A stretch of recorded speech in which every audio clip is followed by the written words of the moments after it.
आज का वचन निर्गमन 18 का 17 से 24 तक। मूसा के ससुर ने उससे कहा, जो काम तू करता है वह अच्छा नहीं, और इससे न केवल तू बल्कि ये लोग भी जो तेरे साथ हैं निश्चय ही हार जाएंगे, क्योंकि ये काम तेरे लिए बहुत भारी है, तू इसे अकेला नहीं कर सकता।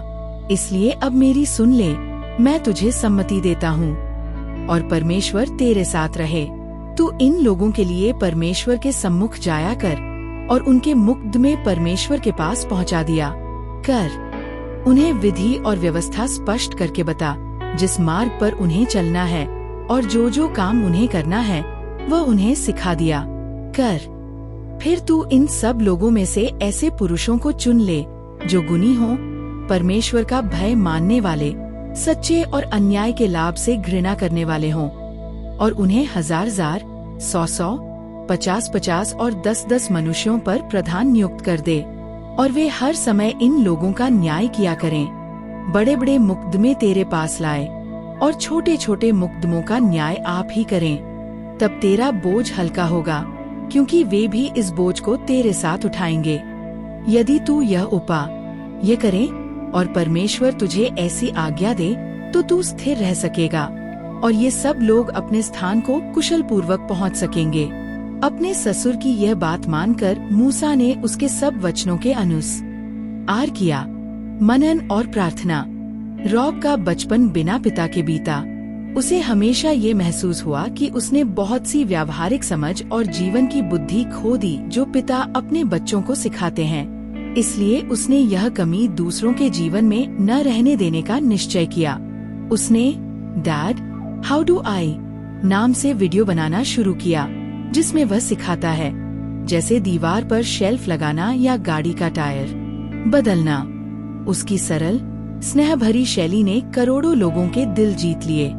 हम सबके जीवन में भी ऐसे समय आते हैं जब हमें किसी अनुभवी मार्गदर्शक व्यक्ति की सलाह की आवश्यकता होती है, जो हमें सही निर्णयों में मदद करे। मिस्र से निकलने के बाद मूसा को भी ऐसी ही बुद्धि की जरूरत थी। जब वह इस्राएलियों के बीच न्याय करने और समस्याएं सुलझाने में थक गया, तब उसके ससुर यित्रो ने उसे समझदारी से सलाह दी कि वह योग्य और परमेश्वर भय रखने वाले लोगों को नेतृत्व का कुछ भार सौंप दे।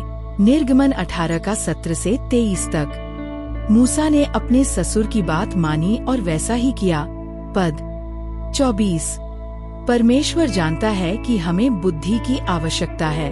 कुछ लोगों को अपने माता पिता से यह वरदान मिलता है, कुछ को नहीं। परंतु परमेश्वर की बुद्धि सबको मिल सकती है जो सच्चे मन से मांगते हैं। याकूब 1:5। परमेश्वर का वचन भी हमारे लिए उस ज्ञान का स्रोत है जो हमें ये सिखाता है कि जब हम विनम्र होकर बुद्धिमान लोगों की सलाह सुनते हैं, तब हम भी बुद्धिमानों में गिने जाते हैं। नीतिवचन 19:20। और फिर हम दूसरों को भी सही राह दिखा सकते हैं। आज की प्रार्थना। हे स्वर्गीय पिता, मुझे ऐसा मन दे जो तेरे द्वारा भेजे गए बुद्धिमान लोगों की बात को सुन सके। मुझे विवेक दे कि मैं सही सलाह पहचान सकूं और तेरे मार्ग में स्थिर रह सकूं।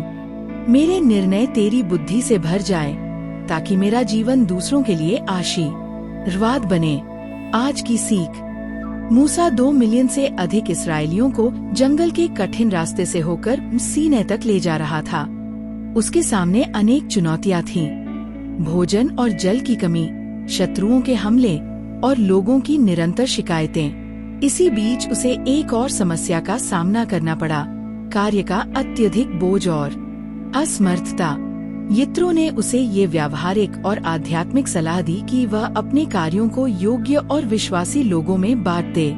ऐसे लोगों को चुनना था जो परमेश्वर का भय मानने वाले, सच्चे और अन्याय के लाभ से घृणा करने वाले हो।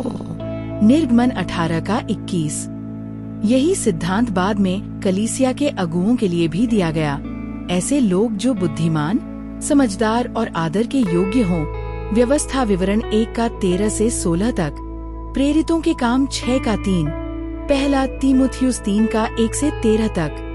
तीतुस 1:6 से 9 तक। यह बुद्धि आज भी उतनी ही आवश्यक है सही सलाह सुनना और जिम्मेदारी बांटना ही स्थिर और फलदायी नेतृत्व का रहस्य है।